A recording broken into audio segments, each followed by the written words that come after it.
Shalom. First and foremost, I want to give all praises and honor and glory to Yahweh, Ba'ashem, Yahweh Shai, Ba'ashem, Recha Kwadash. Double honors to the apostles, the elders of Great Millstone, who rule well. Peace and mercy to the Tazadak Akim out there that's laboring his truth with all sincerity. All right. I'm the brother Thamayim. Here with a topic, just going into the Isaiah 47 chapter. All right, I'm going to break it down into two parts. I'm gonna focus on, verses 1 through 7. All right, and through the Spirit, may it be edifying. Let's jump right into it. This is Isaiah chapter 47, verse 1. Come down and sit in the dust, O virgin daughter of Babylon. Sit on the ground, there is no throne, O daughter of the Chaldeans, for thou shalt no more be called tender and delicate. Now, which Babylon is this speaking about? This is speaking about America. Okay? This is not talking about ancient Babylon. All right? Because ancient Babylon wasn't destroyed, as we're going to read on down. It wasn't destroyed by a fire. It was brought down by an empire, which the Medo-Persian Empire took down the Babylonian Empire. Okay? So we know this is a future prophecy. And, this is talking about America, Babylon the Great. All right? Because America, it takes some of its customs from Babylon as well. Okay? So this, the daughter of Babylon is talking about America. And why does it say, come down and sit in the dust? All right, this is a twofold part. One version of the part is, is going to be into dust after the nuclear destruction happens here at America. All right? As well as Yahweh Shai and the angels returning, with those chariots of fire to destroy America. So it's going to be in dust. It's going to be in powder form. It's going to be completely desolate. The other part, we know dust represents confusion. And I actually got that in etymology. The definition of the word dust. It reads fine, dry particles of earth. Right? So, after the destruction, America is going to be, dry particles.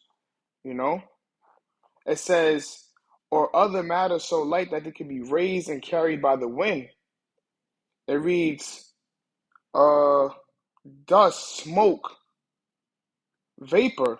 America is going to be, that mushroom cloud. All right. What else?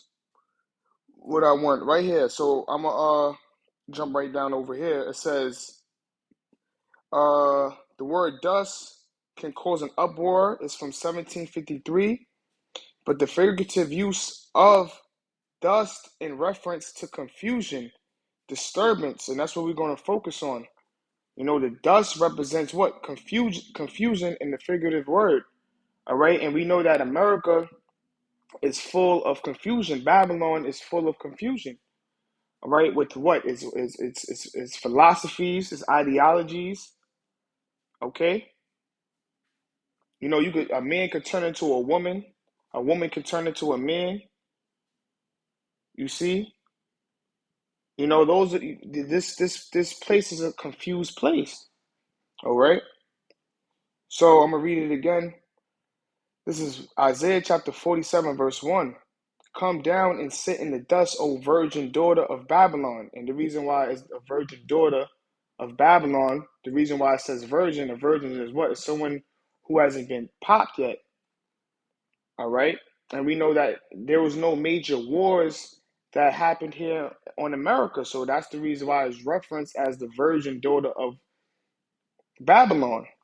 Because there had no major wars occurred in America. America didn't never pop this cherry yet. Okay?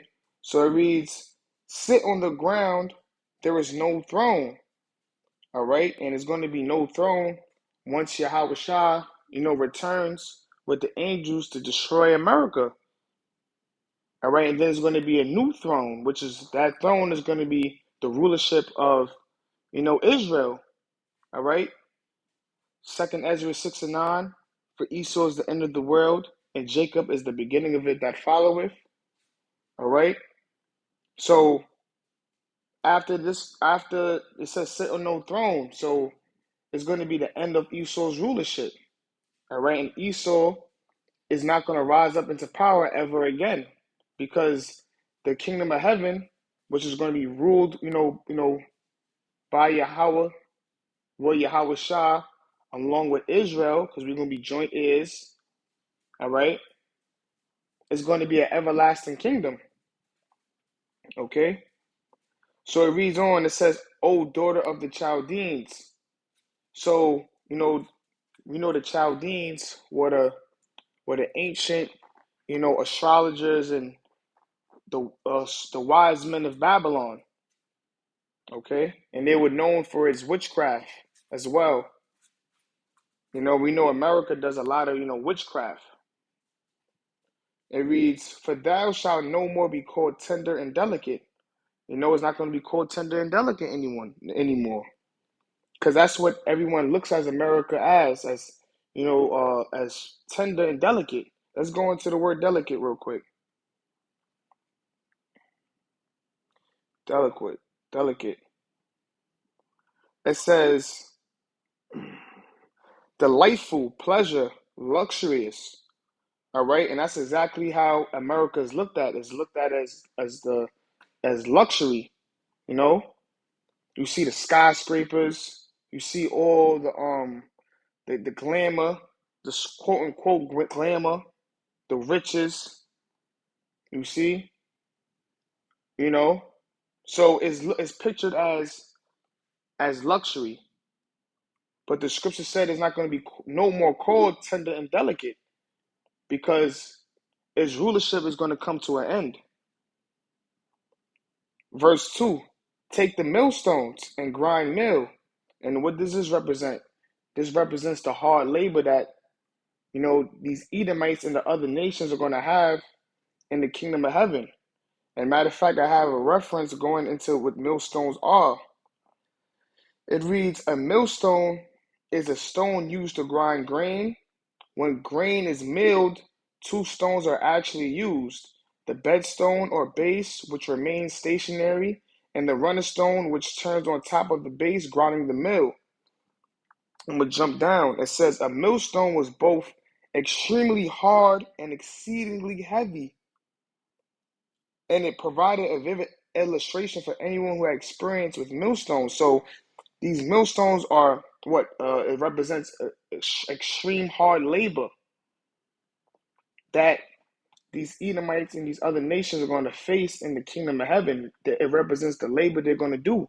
They're going to be building up our kingdom again, and it's going to be hard labor. Think about they got to go mining, building the streets. Hey, the scriptures speak about how the streets were paved in gold when you read the book of Tobit. So who you think is going to be paving and building these streets, our homes, our palaces? Who's going to be doing that? It's going to be starting on Esau, the so-called white man, along with the other nations. And especially in the beginning, when we dig them out, those bunkers, those first 300 years is going to be extreme hard labor. And just to give you an idea, a millstone is very heavy, so they're going to be lifting very heavy things in the kingdom of heaven as well to build our kingdom up. Okay, one emerald stone might be 1,000 tons. Know what I'm saying? And it might take 100 Edomites to hold it. You got to understand that's how when you go into that hard labor we face in Egypt. We was lifting heavy things as well. So all these things are gonna happen to the so-called white man in the kingdom of heaven, as well as the other nations, because they played a part of our downfall as well. Okay, so this is Isaiah chapter 47, verse 2. It says, take the millstones and grind mill, which represents hard labor. uncover thy locks, make bare the leg, uncover the thigh, pass over the rivers. So right now, this is exposing, this is representing America, being exposed. Okay, it says make bare the leg, uncover the thigh. So you got to picture it like you uncovering your leg, making bare the the making salaki, making bare the leg, you uncovering your thigh just to pass over the rivers. So you getting undressed, you being exposed, and that's that's what this represents. It represents America being exposed, okay, for all its wickedness. Okay, verse 3, and we see it happening right now as well. You know, brothers always mention, you see what's going on in the news now with Donald Trump. You know, we see, he was a part of the Jeffrey Epstein conspiracy. Him sex trafficking humans and kids, to his island. He played a part of that. We believe, according to the news and to the conspiracy, but I believe it. You know, so every seeing what's going on with P Diddy and all the uh uh uh the darkness he was doing, you know, sex trafficking, human trafficking people as well.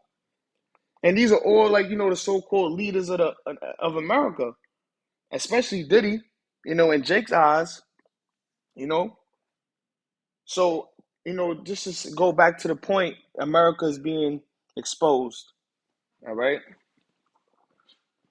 Uh Verse 3, thy nakedness shall be uncovered, yeah, thy shame shall be seen.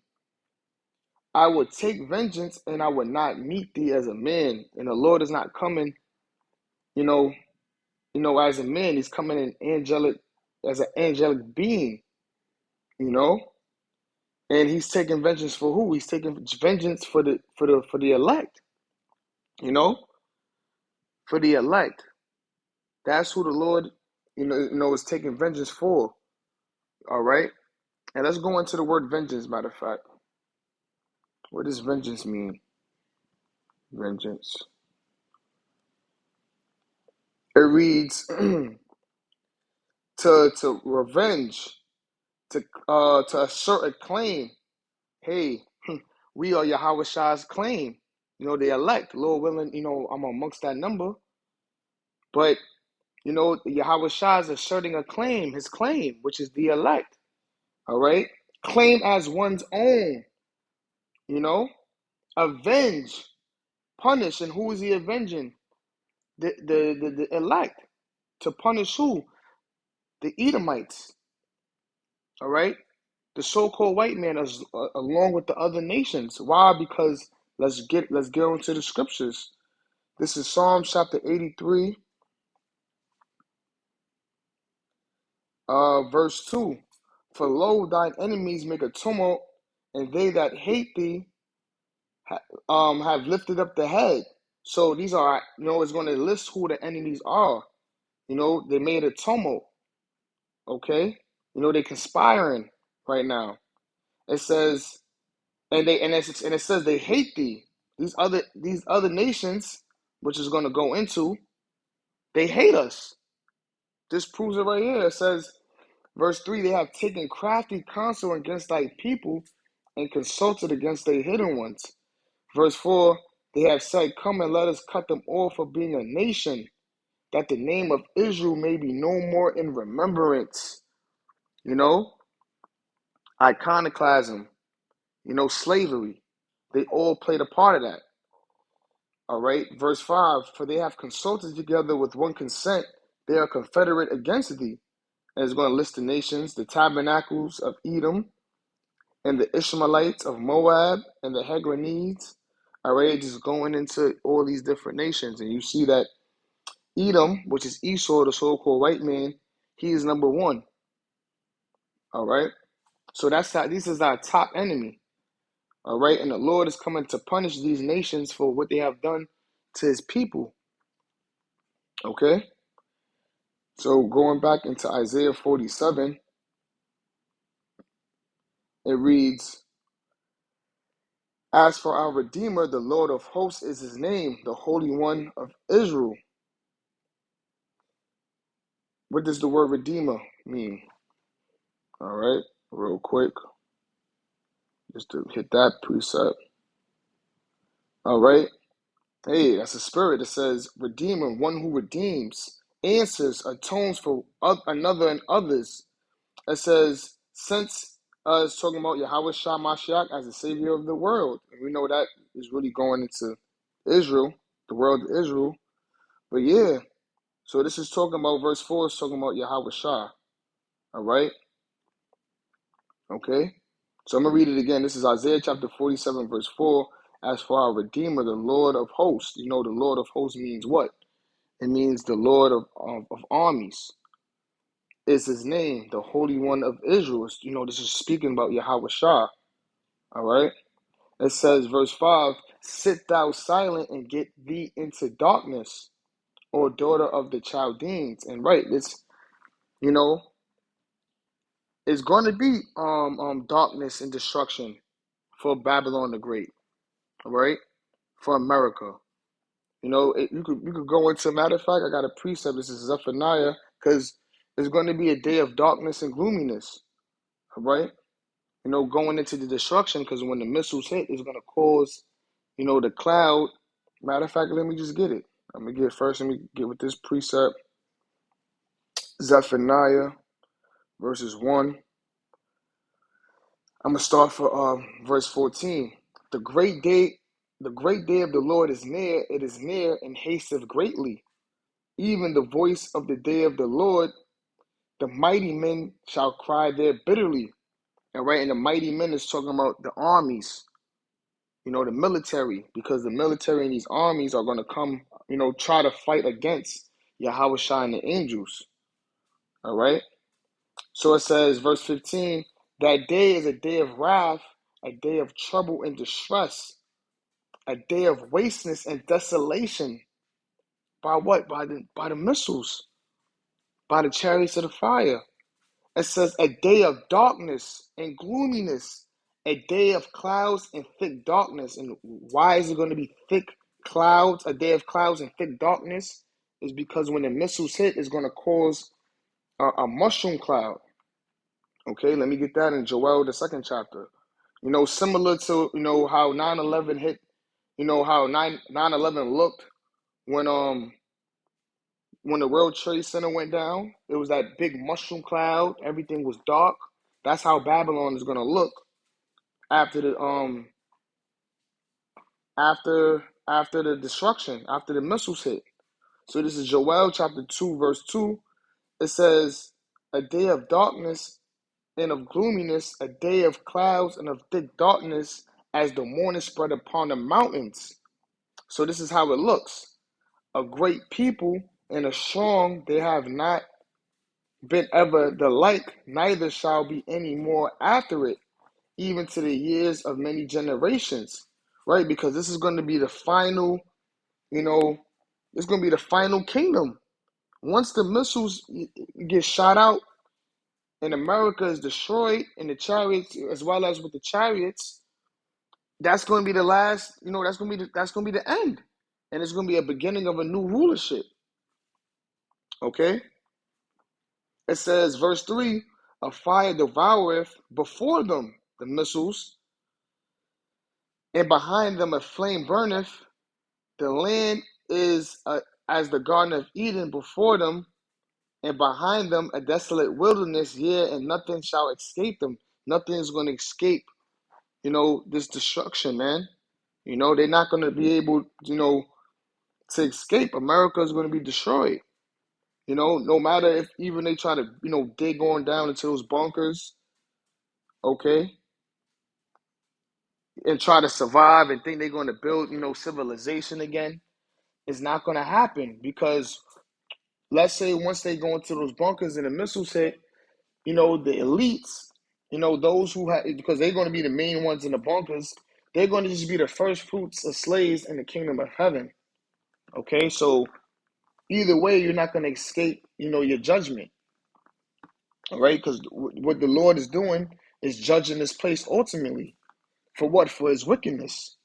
Just as the chapter is going into, for its wickedness, its witchcraft, you know, its whoring, all right, what it promotes, okay, the culture, like everything about America is just wicked, all right, and the Lord is just judging this place. The scriptures speak about how wickedness has exceedingly polluted the earth, okay, with what you see the LGBT community, trannies, they allowing it's in 4 states, bestiality is legal, meaning what you can have sex with animals, okay, you know we see you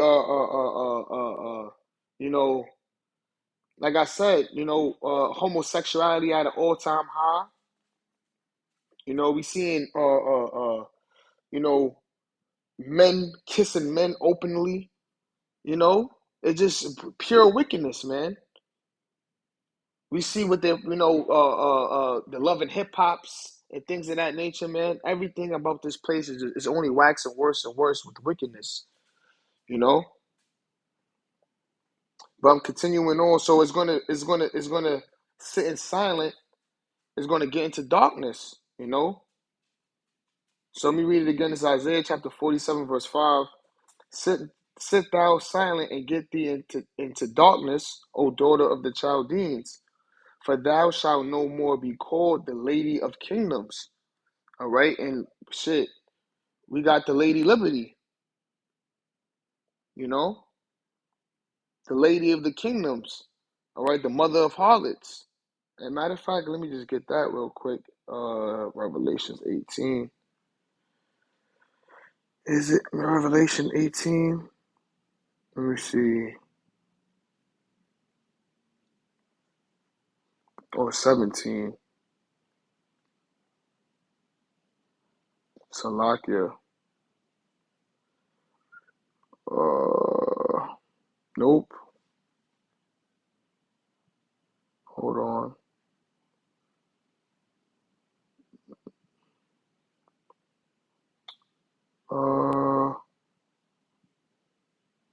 Let's see, the Lady of Kingdoms.